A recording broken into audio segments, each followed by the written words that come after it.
chers frères et sœurs, j'ai la joie de partager avec vous la signification des insignes distinctifs de l'évêque.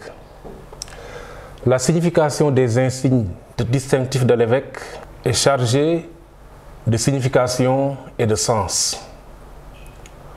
Au cours des célébrations liturgiques et même en dehors des célébrations liturgiques, l'évêque porte des insignes distinctifs qui sont symboles de la dignité épiscopale. D'abord, voyons la mitre. La mitre est une coiffe pointue à deux faces, avec fente de droite à gauche portée par l'évêque lors des célébrations liturgiques.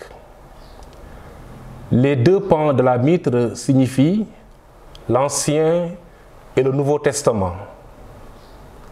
De par sa forme triangulaire, la mitre rappelle le rite de l'ordination épiscopale, rite durant lequel l'évangéliaire ouvert est placé au-dessus de la tête de l'évêque, évoquant le fait qu'il doit poursuivre l'enseignement du Christ. Et cela traduit la charge d'enseigner que reçoit l'évêque par la consécration épiscopale et est constitué pasteur de l'Église pour lui-même, et l'évêque même est considéré comme maître de doctrine. Le stipule le canon 375 du Code de droit canonique. La mitre rappelle que la charge d'annoncer l'évangile est principalement confiée à l'évêque diocésain.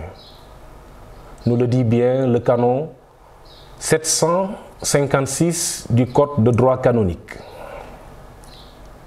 Après la mitre, nous avons la calotte.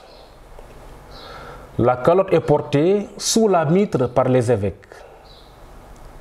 La calotte, c'est une sorte de petit bonnet ne couvrant généralement que le sommet de la tête de l'évêque.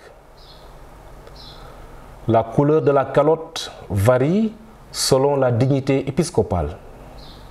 Nous avons la couleur violette pour les évêques, la couleur rouge pour les cardinaux et la couleur blanche pour le pape.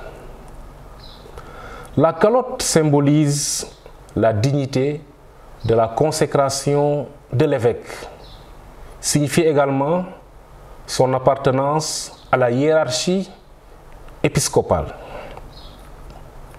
Après la calotte, nous avons la crosse ou le bâton pastoral. Insigne de son pouvoir et symbole de sa fonction de pasteur, que l'évêque reçoit solennellement le jour de son ordination épiscopale. Alors la crosse est un bâton en bois, mais plus souvent en métal, comme aujourd'hui. Un bâton dont l'extrémité est courbée, rappelant l'image emblématique du berger. Le bâton pastoral appartient à celui qui dirige. Le bâton pastoral appartient à celui qui conseille, appartient à celui qui conduit le troupeau ou qui conduit le peuple des fidèles. Comme le dit bien le psalmiste, le psaume 23, verset 4, « Ton bâton me guide et me rassure ». La crosse ou le bâton pastoral est l'insigne de la charge pastorale de l'évêque.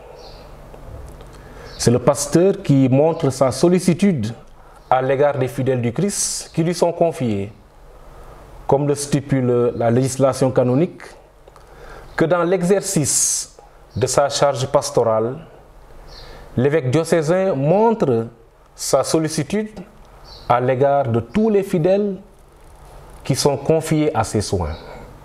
Là, j'ai cité le canon 383. Alors l'évêque marche ou l'évêque se tient debout, la crosse en main. La crosse est tournée en avant comme symbole de son autorité de pasteur dans son diocèse. Et lorsque l'évêque est hors ou en dehors de son diocèse, l'évêque tient la crosse tournée vers lui-même. Comme un signe épiscopal, nous avons également la croix pectorale. Du latin pectus, qui veut dire poitrine, la croix pectorale est celle que portent les évêques sur leur poitrine. Elle est réservée à eux pour indiquer le caractère épiscopal. Suspendue sur la poitrine par une chaînette ou un cordon passé autour du cou, cette croix pectorale est portée par l'évêque de manière permanente, pendant et en dehors des célébrations liturgiques. À l'image du Christ, bon pasteur, qui a donné sa vie sur la croix par amour pour les hommes, l'évêque porte la croix pectorale en signe de son amour pour les fidèles qui lui sont confiés jusqu'au don de sa vie pour eux. Autre insigne épiscopal, nous avons l'anneau épiscopal. Au cours de l'ordination épiscopale, le nouvel évêque reçoit un anneau à l'annulaire droit. Cet anneau est signe du lien spécial qui unit l'évêque à son diocèse, le lien spécial qui unit l'évêque à l'Église de Jésus-Christ. L'évêque porte l'anneau épiscopal en tout temps. L'anneau signifie la fidélité de l'évêque à l'Église, son alliance avec le diocèse qui lui est confié. Par le caractère indélébile et la plénitude du sacerdoce qu'il incarne, l'évêque épouse l'Église de Dieu elle-même, où qu'elle soit, où elle est envoyée en mission par le pape qui nomme les évêques.